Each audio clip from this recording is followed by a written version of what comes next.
ఖతార్లోని అల్ ఉదైద్ వైమానిక స్థావరంపై క్షిపణి దాడులు చేసినట్లు ఐఆర్జీసీ వెల్లడించింది. ఆ స్థావరంలోని యుద్ధ విమానాల నిర్వహణ కేంద్రం, కమాండ్ అండ్ కంట్రోల్ వ్యవస్థను పూర్తిగా ధ్వంసం చేసినట్లు పేర్కొంది. జోర్డాన్లోని ప్రిన్స్ హసన్ ఎయిర్ బేస్లో ఉన్న అమెరికా సైనిక స్థావరాలపైన క్షిపణులు ప్రయోగించినట్లు తెలిపింది.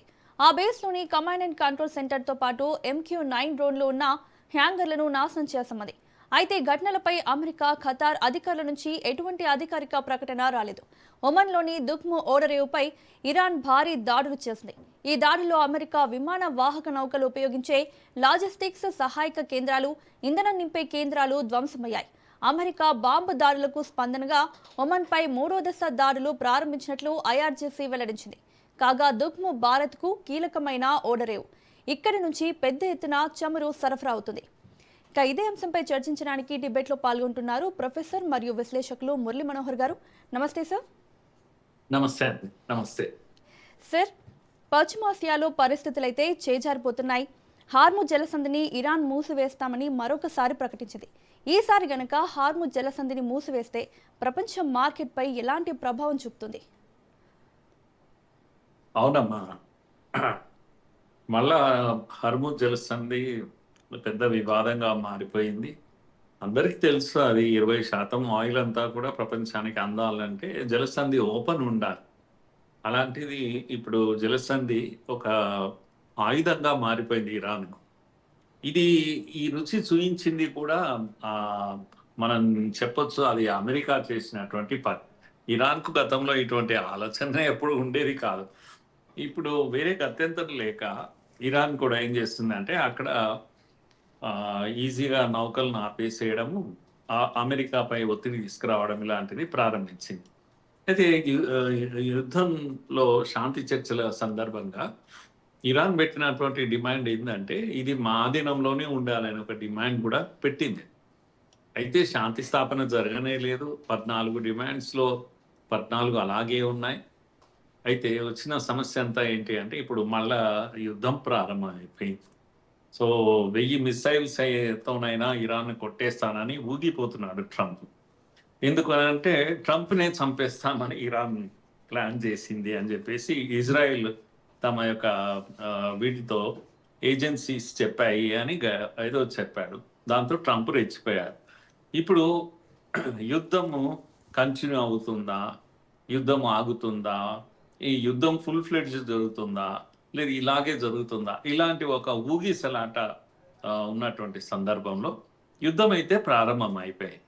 అయితే ప్రారంభం కావడమే దేంతో, ఏ మిషతో ప్రారంభమైందంటే అదిగో కమర్షియల్ నౌకలను మూడింటిని ఇరాన్ కొట్టింది. ఇది మేము సహించలేము అని చెప్పేసి అమెరికా అంటుంది. అందుకే ఇప్పుడు మళ్ళీ మొదటికి వచ్చేసింది యుద్ధం అనేది, స్క్వేర్ 1కి వచ్చేసింది.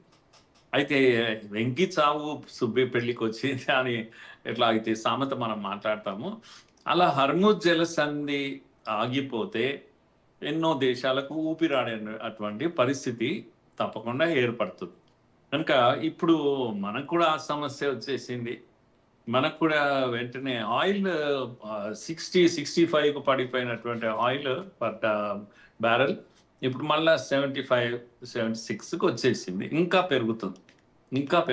మనకు తీవ్రమైనటువంటి ఆర్థిక ఒత్తిడి మన మీద కూడా ప్రారంభమైపోతుంది. అన్ని దేశాలపైన ఇది ఉంటుంది.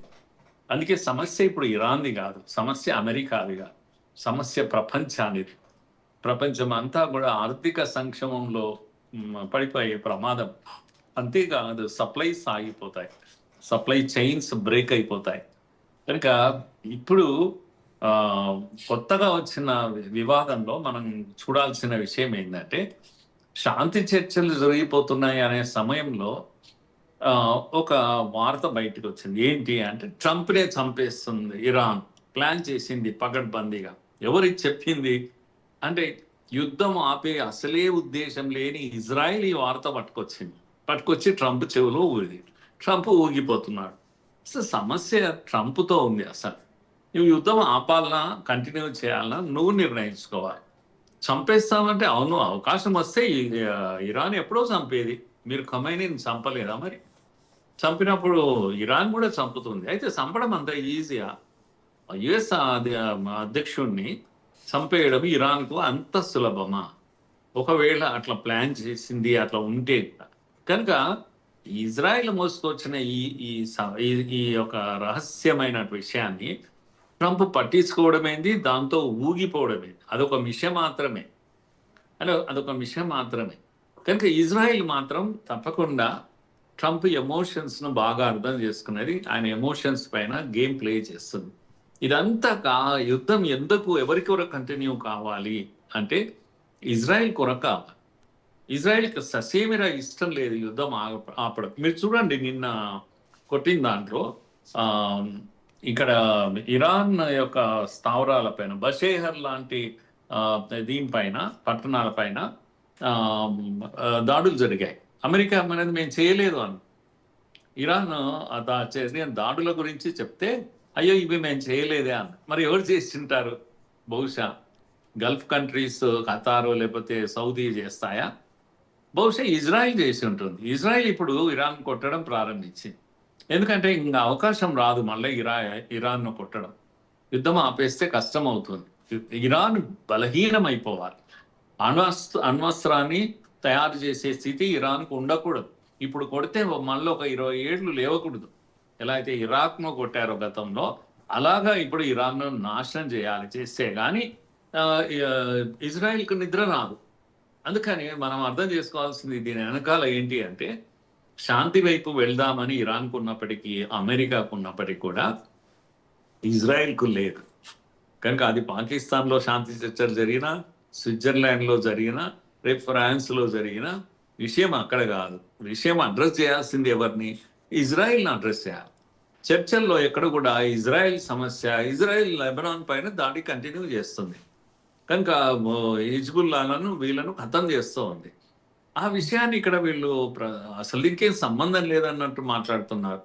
కనుక ఈ ఇజ్రాయెల్ సమస్య ఏంటి, ఇజ్రాయెల్ ఏం కోరుకుంటుంది, దాన్ని అడ్రస్ చేసినప్పుడు యుద్ధం ఆగుతుంది.